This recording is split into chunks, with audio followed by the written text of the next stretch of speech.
Magandang araw, magandang gabi sa inyo mga kaparokya. Ating pag-uusapan ang nangyaring panalo kagabi ng ating pambansang kupunan na Gilas, Pilipinas. At bago natin simulan ay pakasubscribe ang aking YouTube channel. Pakiclick na rin ang bell notification icon para lagi kayong updated sa mga bagong video na ilalabas ko. So, finally mga kaparokya, nanalo din sa wakas ang ating pambansang kupunan na Gilas Pilipinas sa FIBA World Cup. Ito ay ang katunggali nila ay ang powerhouse team na China na may NBA player din sa katauhan ni Kyle Anderson.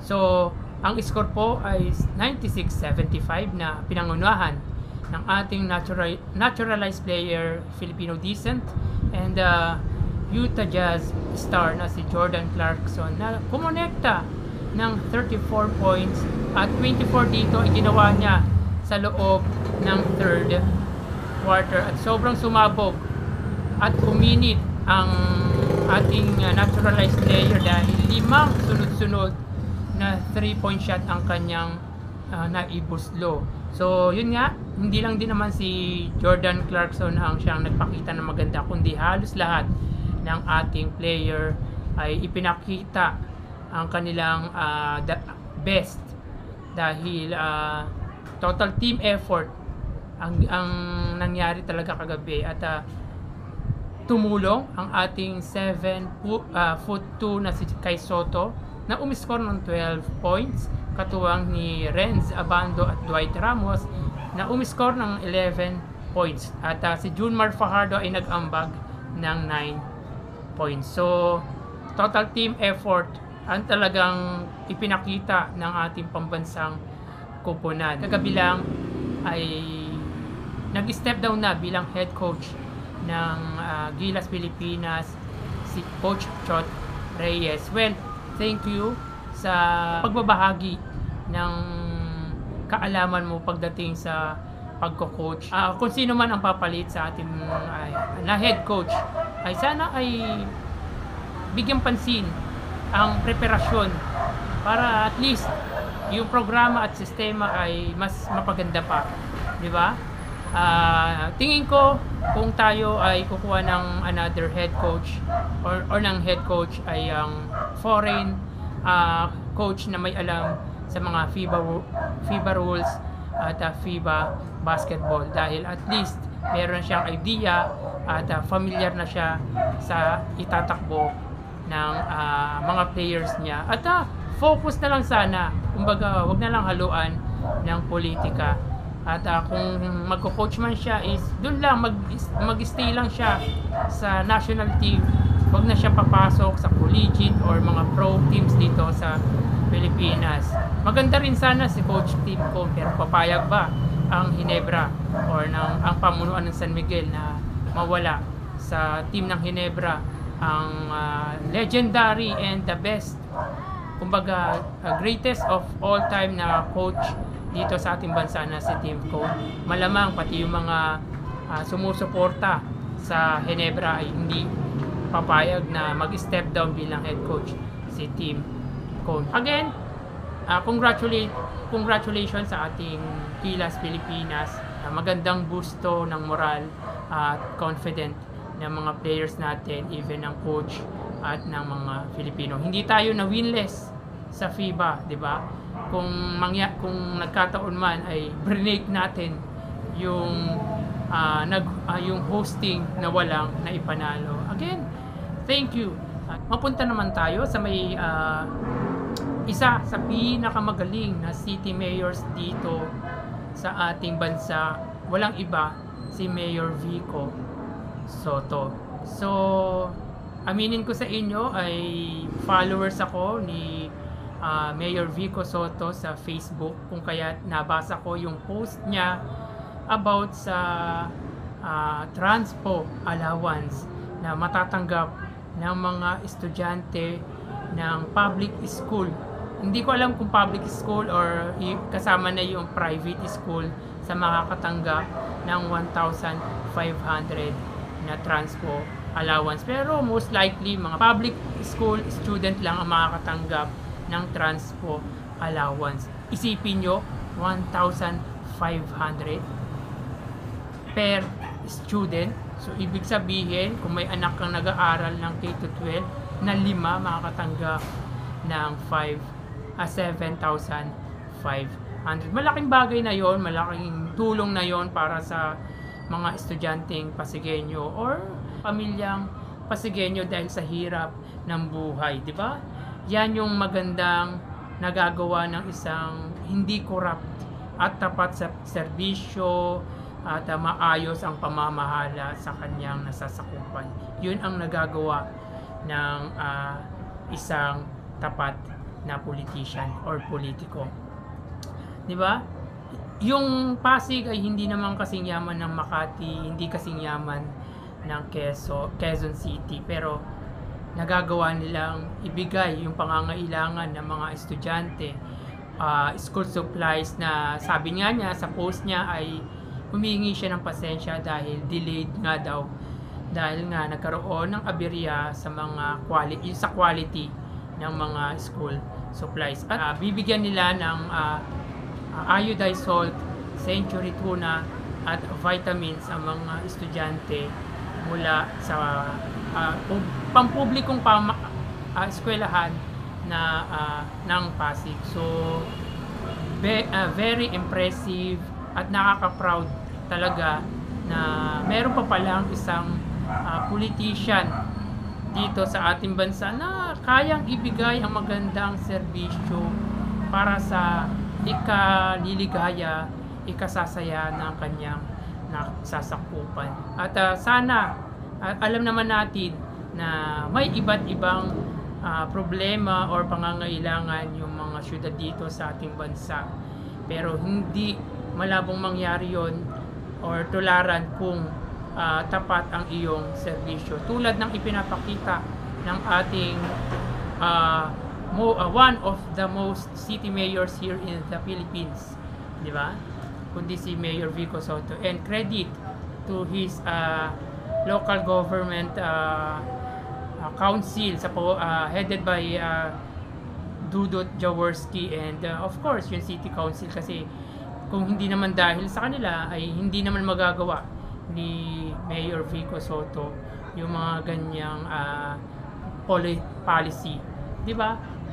Talagang being a Filipino ay proud ako at talagang dapat bigyang pansin ang ginagawa ng mayor mula sa Pasig City.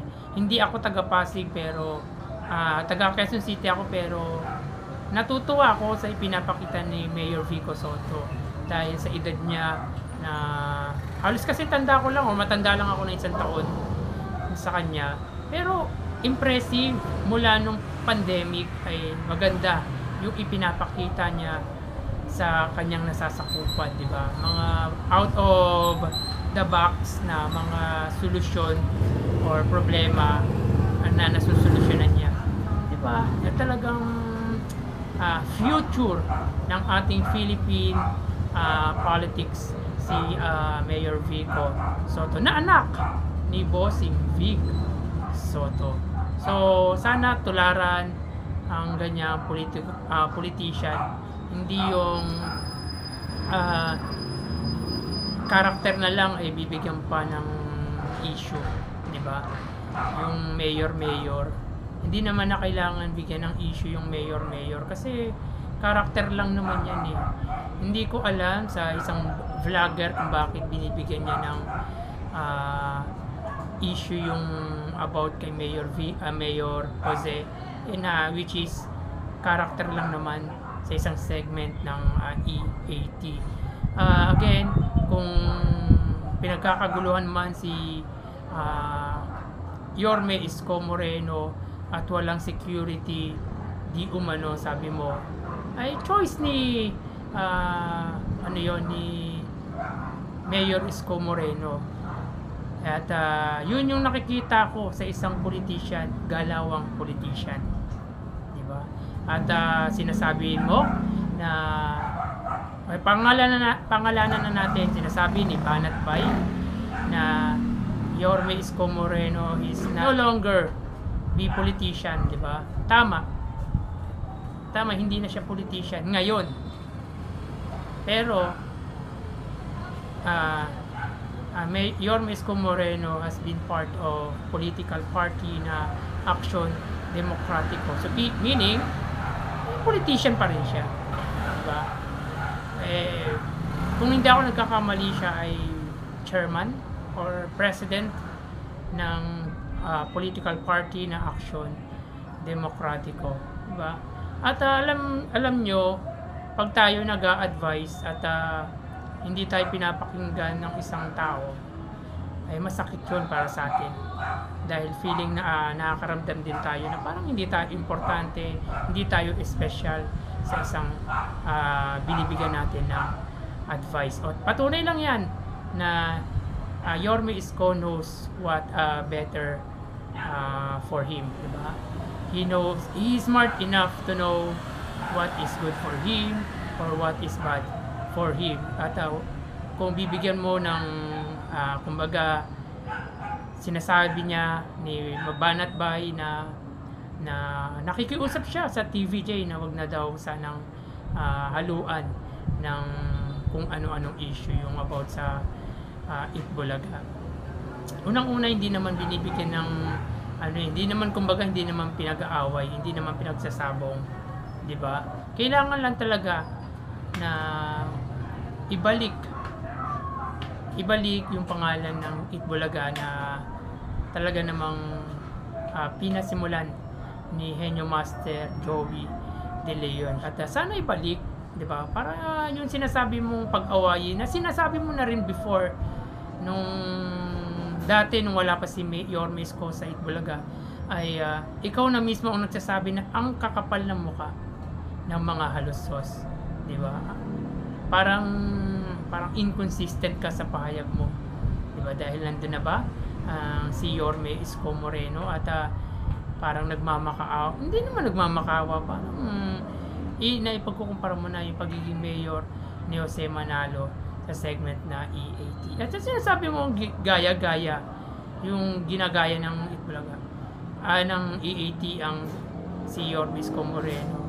Masyado bang bother sa ginagawa ni Yorme Isko, ni Jose Manalo? Kung kaya't ganyan na lang, napaka big deal sa'yo yung ginagawa ni Jose Manalo. Isang karakter lang yun. Kumbaga, kung feeling mo na natatamaan si Yorme Isko Moreno, ikaw bahala kung ano sa tingin mo, pero wala akong nakikitang mali doon, dahil again, karakter lang naman yun, di ba? Wala. Kung walang security si Yorme Isko Moreno, choice ni Yorme Isko Moreno yun. Pag may nangyari kay Yorme Isko Moreno, sino yung sisisihin?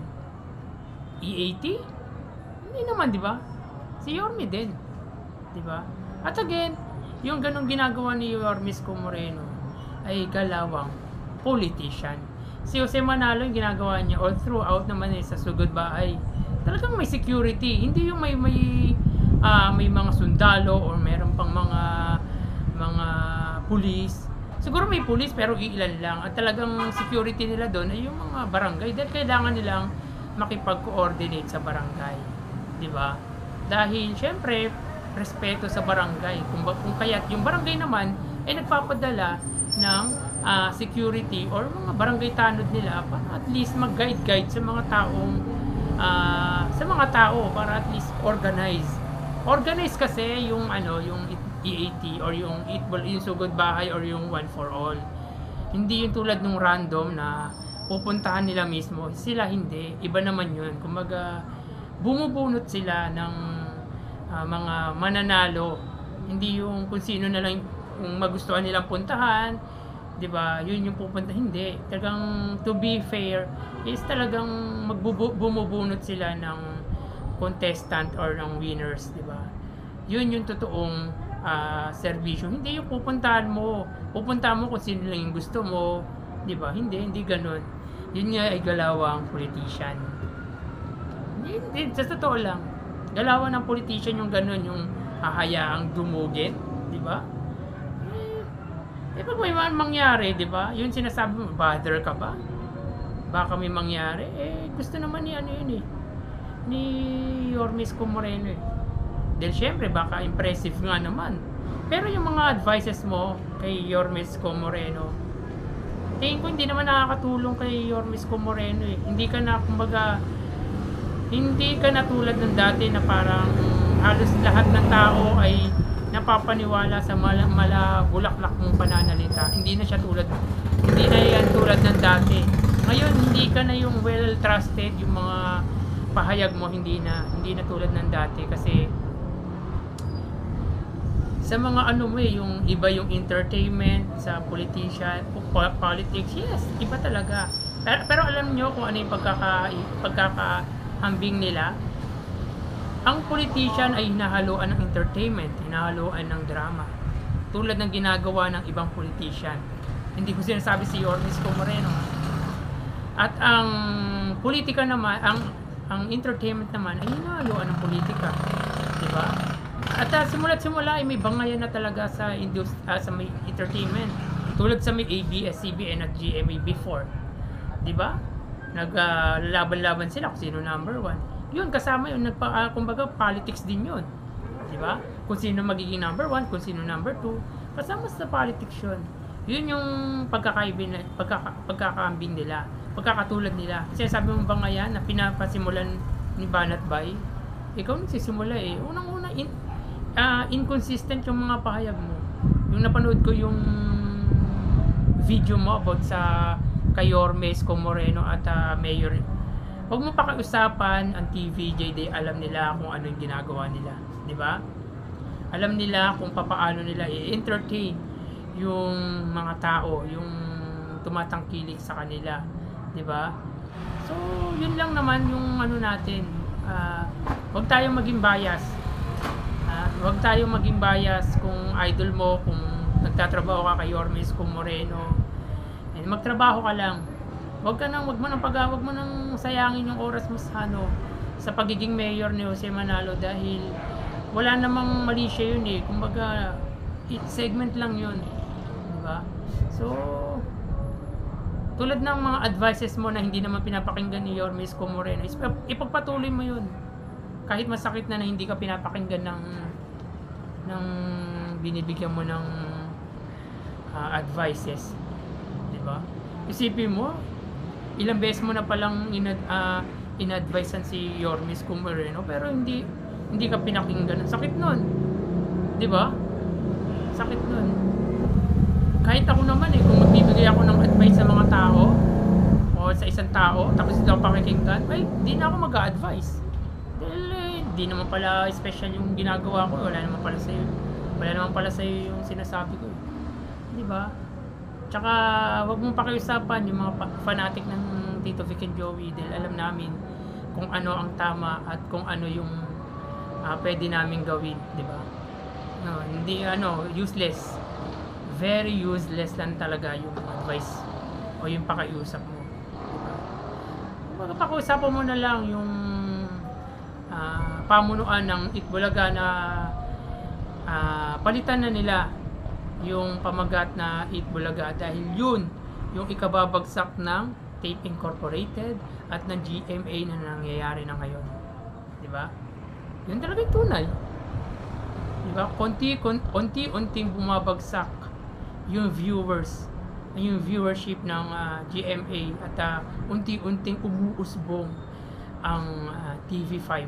So, yun nga, di ba? Nanalo na sa ibang topic yun, kumbaga, pero nanalo ang TV5 best station, di ba? So yun yung next na topic natin. So hanggang dito na lang. Thank you and God bless.